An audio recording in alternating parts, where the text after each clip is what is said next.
Coralie Pemberton didn't know that the man sitting on the edge of the kingdom's well at midnight was the most powerful wolf in the realm. She didn't know that the worn leather jacket he wore was chosen specifically because it had no crest, no insignia, nothing that would mark him as anything more than a man who couldn't sleep. And she didn't know that when he looked up at the sound of her footsteps on the garden path, the expression that crossed his face, startled, unguarded, almost reverent, was the expression of someone who had just heard the answer to a prayer he hadn't finished speaking. All Coralie knew was that someone was sitting in her spot. The kingdom's well stood at the center of the walled garden, an ancient circle of mossy stone in the heart of the capital, older than the palace it bordered and older than the bloodline that ruled from it. The garden had been public once, centuries ago, open to anyone who wanted to walk its paths or toss a copper into the water and whisper something they were too afraid to say out loud. But the walls had crumbled in places, and the flower beds had gone wild, and the iron gate hung crooked on its hinges, and over time the people of the capital had simply stopped coming. Coralie had not stopped coming. She came every night. Had for the past 3 months, ever since the fire took her bindery and everything in it. Her press, her inks, her tools, 17 years of her father's work and 4 years of her own, all of it reduced to char and wet ash on a Tuesday morning while she stood in the street, with soot on her face and nothing in her hands. She'd rebuilt. Of course she had. She'd found a smaller space 2 streets over and purchased second-hand tools and started taking commissions again, because that was what you did. You rebuilt. You kept going. You pressed your grief into something flat and manageable and tucked it between the pages of your days like a dried flower you didn't want anyone to see. But at night, when the work was done and the silence of her rooms pressed in, Coralie walked to the walled garden and sat on the edge of the well and made a wish. The same wish. Every night. She didn't believe it would come true. That wasn't the point. The point was that saying it out loud, even in a whisper, even to water and stone and the overgrown bones of a garden no one tended, made the wanting feel less like a wound and more like a direction. Tonight, though, someone was already there. He sat on the far side of the well with his elbows on his knees and his hands loosely clasped, and in the thin moonlight she could see the shape of him. Tall, broad through the shoulders, with dark bronze-brown hair that fell slightly too long across his forehead and past his ears, as though he'd forgotten to have it cut or simply stopped caring about it. He wore a plain leather jacket over a dark shirt. No ornamentation, no jewelry. His boots were good quality but scuffed. He looked, she thought, like a man who had come here to be no one for a while. He looked up when she stopped at the edge of the path. Pauses. "Sorry," Coralie said. "I didn't think anyone else. I can come back." "No." He straightened. His voice was low, slightly rough, as though he hadn't spoken in hours. "Please, there's room." There was room. The well was wide enough for 4 people to sit along its rim without touching. That was precisely the problem. Sitting at a well in the dark with a stranger was not the kind of decision a woman made without calculating the exits first. He seemed to understand this. He shifted to the far edge, leaving the entire near side open, and turned his gaze back to the water. A deliberate offering of space. Coralie sat down. The stone was cool through the fabric of her skirt. She folded her hands in her lap, ink-stained fingers, always ink-stained, no amount of scrubbing ever fully removed it, and looked down into the well. The water was dark and still. Moonlight caught its surface like a held breath. Neither of them spoke. It should have been uncomfortable. 2 strangers sitting in a ruined garden in the middle of the night, close enough to hear each other breathe. But the silence between them had a texture to it, soft and unhurried, like the silence between pages in a book you were in no rush to finish. Coralie felt something in her chest ease, not disappear, ease. After a long time, she reached into her pocket and pulled out a copper coin. She held it over the water. "I come here every night," she said quietly. Not to him exactly, to the well, to the ritual. "I make a wish." She dropped the coin. It hit the water with a sound like a single note plucked on a string, and the ripples spread outward in slow, concentric rings. She heard him exhale. "So do I," he said. She looked at him, really looked, for the first time. His eyes were deep smoke gray, the color of a sky threatening rain, and they held hers with an expression she couldn't name. Not curiosity, not interest.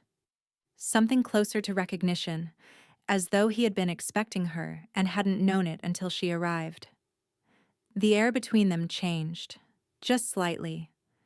Just enough that Coralie became aware of her own pulse, the way it quickened when his gaze didn't waver. "What do you wish for?" she asked. The corner of his mouth lifted. Not a smile, the beginning of one, abandoned before it could fully form. "Same thing, every night." "That's not an answer." "No," he agreed. "It's not." They sat with that for a while.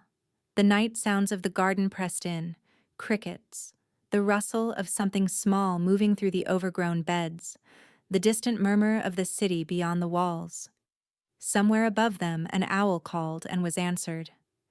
"I should go," Coralie said, though she didn't move. "Will you come back tomorrow?" The question landed like a stone in still water. She should have said no. She should have said she didn't make midnight appointments with strangers in abandoned gardens. She should have been sensible. "Probably," she said. She came back. He was already there. Same spot, same worn leather jacket, same quiet watchfulness that made her feel simultaneously seen and unhurried.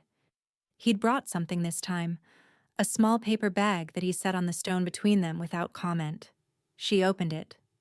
2 pastries from the bakery on Larkspur Street, still faintly warm. "You don't even know my name," she said. "You don't know mine either." "Coralie?" He paused. Something flickered in those smoke-gray eyes.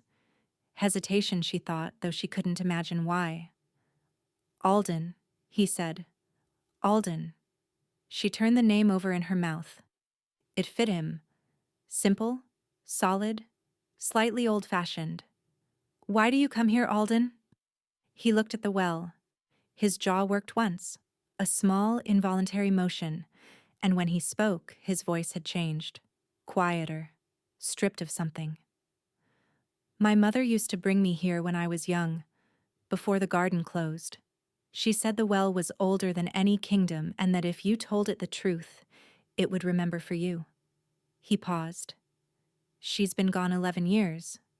This is the closest I can get to talking to her." The ache in his voice was careful, controlled. The kind of grief that had been carried so long it had worn smooth around the edges like a stone in a river. Coralie's hands tightened in her lap. "My father," she said. 4 years ago. He was a bookbinder. I inherited the trade and the shop. And then I lost the shop too." She stopped, breathed.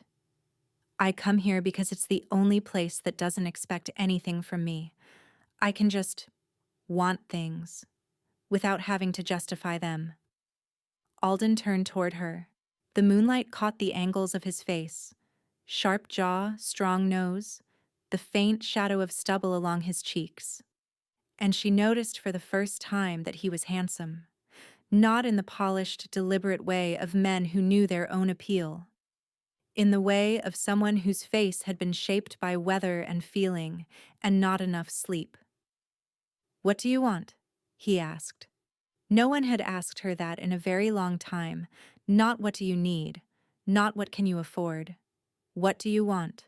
"I want my work to matter," she said. "I want to bind something that outlasts me. I want—" Her voice caught, and she pressed her lips together hard. Voice breaks. "I want to stop feeling like I'm rebuilding alone." The well was silent. The garden was silent. And then Alden reached across the stone between them and laid his hand palm up on the rim. Not touching her. Offering. She stared at his hand. Large. Capable. With calluses across the palm and a thin scar along the base of his thumb. Not the hand of a nobleman. The hand of someone who worked. She placed her fingers in his. The moment their skin touched, something happened that Coralie could not explain. At the base of the well, in the cracks between the old stones where nothing had grown in years, a tendril of green unfurled. Tiny, delicate, impossibly alive. A shoot of something. Ivy, she thought. Or honeysuckle, pushing up through the gap and reaching toward the moonlight with the slow, deliberate certainty of something that had been waiting for exactly this moment. Coralie's breath caught. Did you see? Yes. His voice was strange, thick. She looked at him. His eyes were fixed on the green tendril, and the expression on his face was one she hadn't seen before. Not recognition, not grief. Something closer to wonder. Something closer to fear. He pulled his hand back. The tendril stopped growing. I should go, he said. And he was on his feet before she could respond, already moving toward the garden gate, already putting distance between himself and the small, impossible thing that had pushed its way into the light. Coralie sat alone in the garden and stared at the green shoot growing from the stones. She came back the next night anyway. So did he. They didn't mention the plant. They talked about books instead. She told him about the commission she was rebuilding, the particular satisfaction of a clean fold, the smell of leather and linen and paste. He listened the way people rarely listened, with his whole body angled toward her, asking questions that proved he'd actually heard her. He told her about his work, carefully. He managed things, he said, complicated things, people and logistics and problems that had no clean solutions. He liked the work but hated the loneliness of it, the way decisions sat on his shoulders like stones and no one asked if he was tired. On the third night, he asked about her hands. They're always stained, he said, not critically, observationally, the way someone might notice the grain in a piece of wood or the patina on an old coin. Coralie spread her fingers, blue-black ink in the creases of her knuckles, a fading rust-colored stain along the side of her palm from the iron gall she mixed herself. Occupational hazard. My father's hands looked the same. Worse, actually. He used to say clean hands meant an empty workshop. He sounds like someone I would have liked. He would have been suspicious of you. Why? Because you listen too carefully. He'd have said no man listens like that unless he wants something. Alden was quiet for a moment. Does it concern you? That I listen? No. The word came out faster than she intended. She looked at the well. It concerns me that I like it. Something shifted in the air between them. Not the bond. Not yet. Not the green-growing thing, but something older. Something that existed between any two people on the verge of mattering to each other. The breathless, terrifying moment of realizing that a stranger had become someone whose absence you would notice. On the fourth night, she brought him something. A small notebook, palm-sized, bound in deep blue leather with her own hands. For your wishes, she said. So you don't forget them? He held the notebook like it was made of glass. His thumb traced the spine, testing the stitching, and she watched his face change, the careful blankness dissolving into something raw and real. This is beautiful, he said, pauses. You made this. It's what I do. No. He looked at her with those smoke-gray eyes gone dark as storm clouds. It's what you are. Her face heated.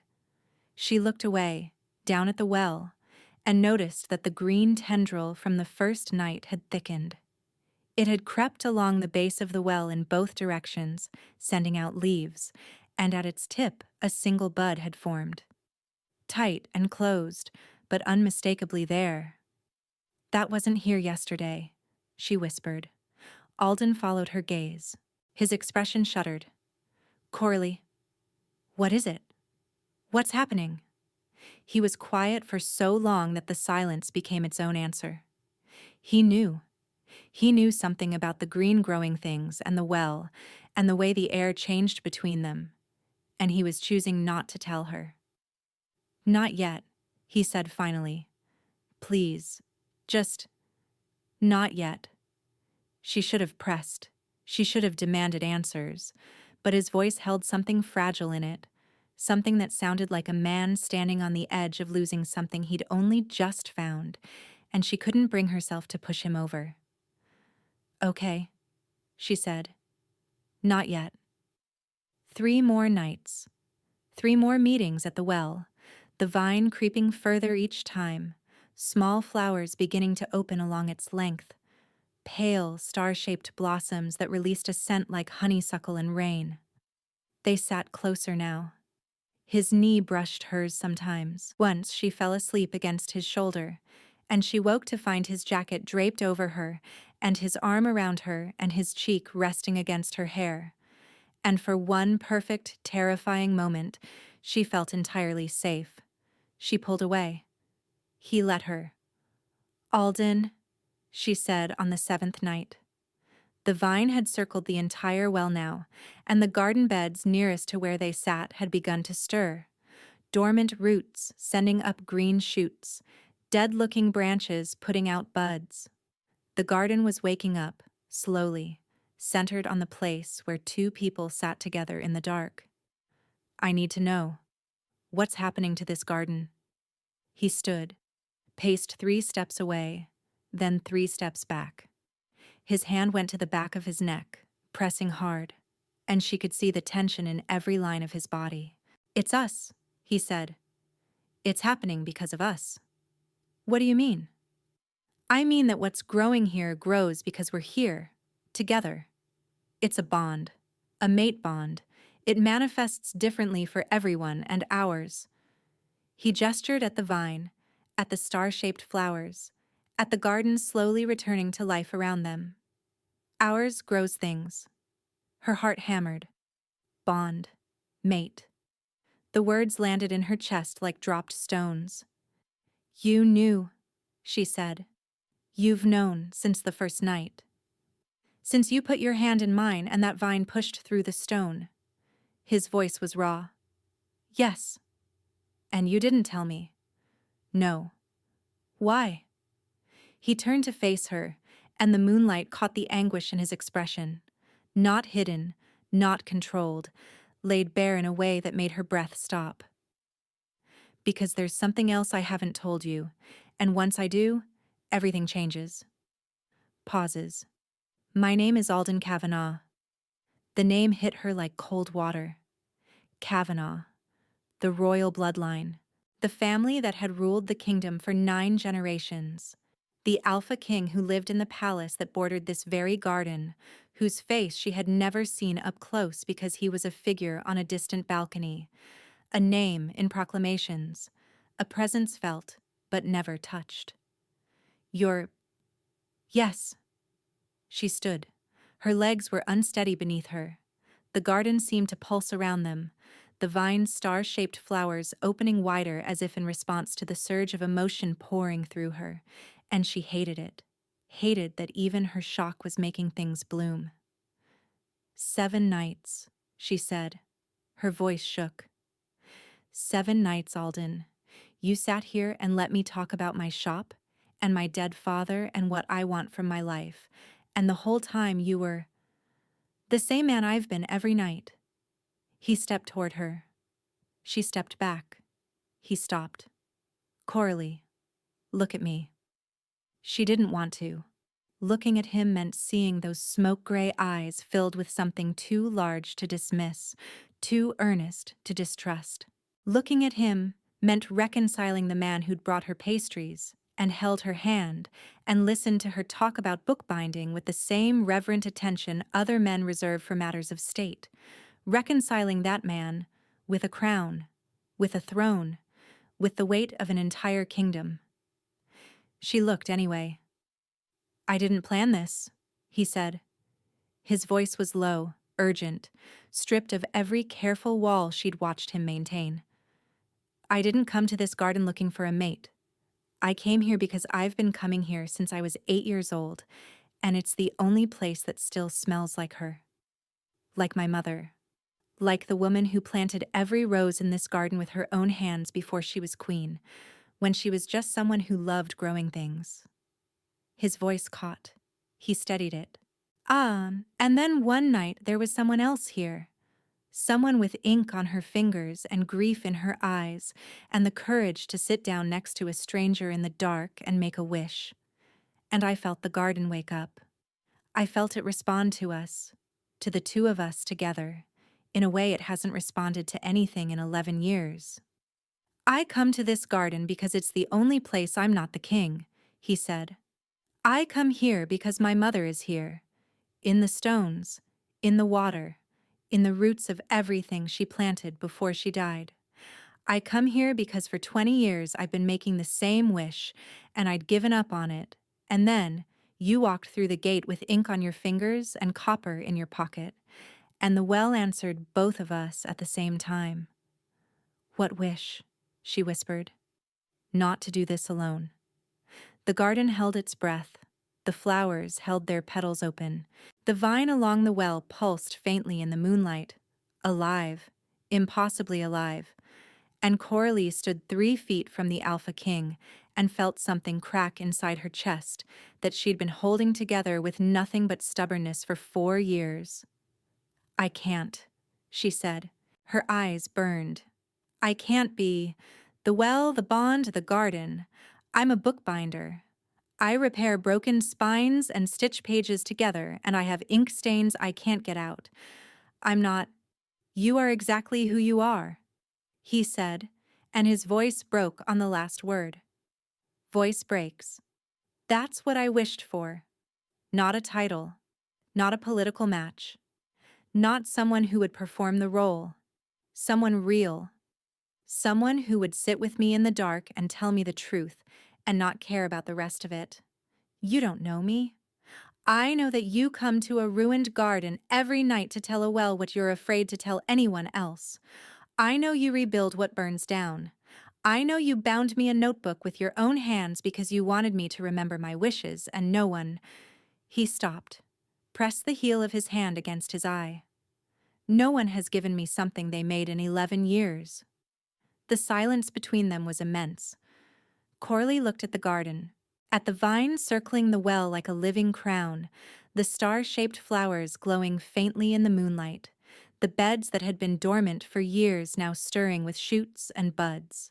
Their bond, made visible, their connection, written in leaf and petal and root. If I walk away, she said quietly, does this stop? I don't know. His honesty was brutal. I think so. I think the garden goes back to sleep, and we go back to making the same wish to a well that can't answer it. She closed her eyes. The night air was cool against her face. She could smell the flowers, honeysuckle and rain and something underneath, something green and new, and she could feel him, his presence, the pull of the bond between them like a vine reaching toward light. She opened her eyes. I don't want a palace, she said. I'm not offering one. I don't want to be a queen. I'm not asking you to be. What are you asking? He held out his hand, the same gesture as the first night, palm up, open, offering, not demanding. His fingers were steady, but his jaw was tight, and she could see the effort it cost him to stand still and wait. Come back tomorrow night, he said. And the night after. Keep coming to the well, keep making your wish. Let me make mine. His voice dropped. And let us see what grows. She looked at his hand, at the ink on her own fingers, at the vine that had started with a single touch and was now breathing life back into a garden that had been forgotten. She placed her hand in his. The garden erupted. Not violently, not dramatically, but everywhere, all at once, like a held breath finally released. Buds opened along the crumbling archways, dormant rose canes flushed with new growth. The vine around the well thickened and bloomed, sending out a cascade of star-shaped flowers that filled the air with scent, and the old stone walls softened under a rush of new moss, vivid and green and impossibly alive. Alden's hand tightened around hers. His breath came in sharp. Coralie. Her name in his mouth sounded like a prayer, like something sacred spoken aloud for the first time. She stepped closer. Close enough to feel the warmth radiating from his chest, close enough to count the darker flecks in those smoke-gray eyes. The bond between them sang through the garden, every new shoot and unfurling leaf an echo of the thing building in her chest. "I'm terrified," she told him. "So am I." "Good." She lifted her chin. "Then we're even." He kissed her, not desperately, not hungrily, slowly, deliberately, as though she were a page he was reading for the first time and wanted to remember every word. His free hand came up to cup her jaw, his thumb tracing the line of her cheekbone, and she felt the bloom erupt in her own body. Warmth spreading through her chest, her limbs, her fingers where they gripped the front of his jacket. The garden around them grew. She could hear it, impossibly, the soft green sound of things reaching toward light. When they broke apart, his forehead rested against hers. His breathing was uneven. A petal had fallen into his hair, pale and star-shaped, and she reached up and brushed it away with fingers that trembled. "Same time tomorrow?" she whispered. He laughed, low and warm and real, the first time she'd heard him really laugh, and the sound made something bloom behind her ribs that no garden could contain. "Same time tomorrow," he said. 3 months later. The walled garden had become the most visited place in the capital. Word had spread slowly at first. The night watchman noticed the greenery appearing over the tops of the walls. Then a merchant passing by smelled the flowers through the crumbling stone. Then someone pushed open the crooked iron gate and found what had once been an abandoned ruin, now thick with life.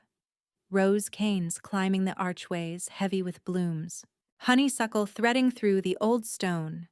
Beds of lavender and wild thyme lining paths that had been bare for a generation.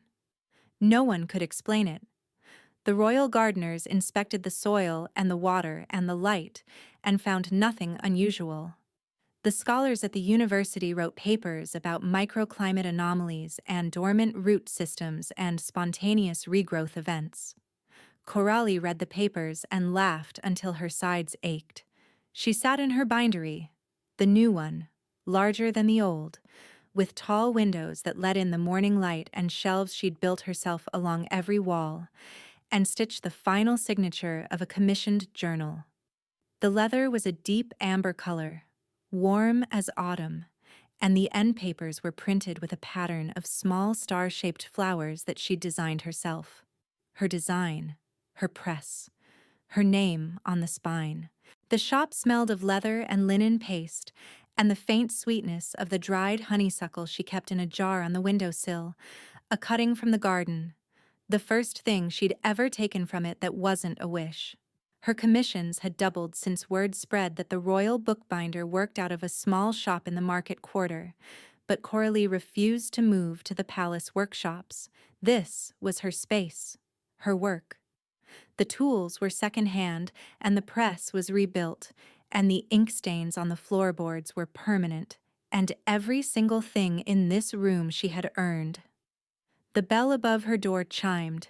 She didn't look up. She knew the weight of those footsteps, knew the sound of them the way she knew the rhythm of her own hands at work, intimately, instinctively, by heart. Alden set a paper bag on the counter beside her elbow. 2 pastries from the bakery on Larkspur Street. Still warm. "You haven't eaten," he said. I ate an apple." "An apple is not eating. An apple is a fruit. Fruit is food. Food is eating."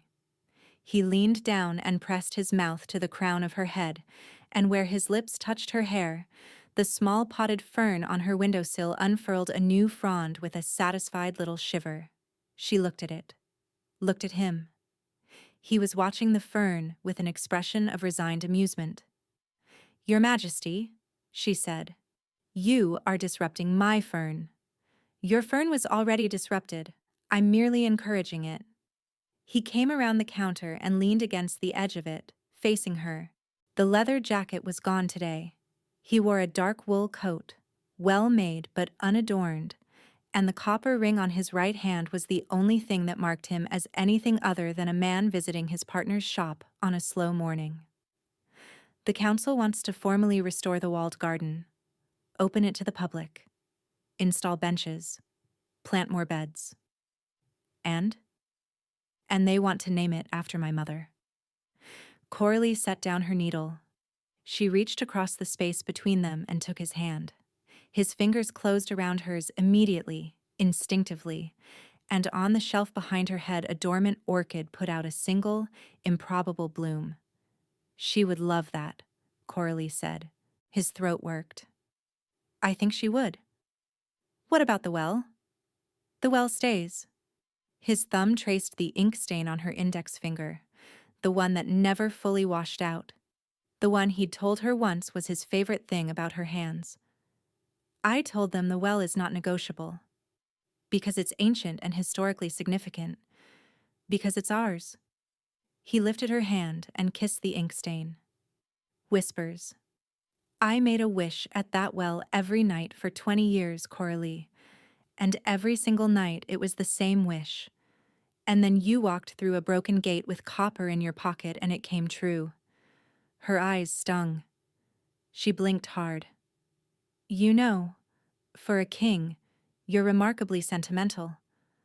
I prefer devoted. I prefer ridiculous." He smiled. The real one, the one that transformed his entire face, that turned the sharp angles soft and made those smoke-gray eyes go warm as hearth fire. The one she'd first seen on the 7th night at the well, when she'd made a joke about his terrible posture, and he'd laughed so hard he'd startled an owl out of the garden wall. The one that was hers. "I made a wish at the kingdom's well every night," she told him, because she could now.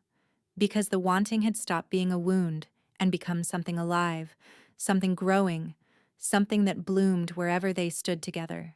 He leaned his forehead against hers. "So did I." Outside the bindery window, the city moved and hummed and carried on. Inside, the orchid bloomed and the fern unfurled, and two people who had found each other in the ruins of a garden stood with their hands intertwined and their foreheads touching, and the bond between them grew the way all real things grow, quietly, persistently, rooted in something deeper than either of them could name. And in the center of the walled garden, in the heart of the capital, the well stood as it always had, ancient, patient, full of coins and whispered truths, its stones wrapped in a living crown of star-shaped flowers that bloomed in every season, defying every scholar who tried to explain them. Some things don't need explaining. Some things just need two people brave enough to show up in the dark and tell the truth.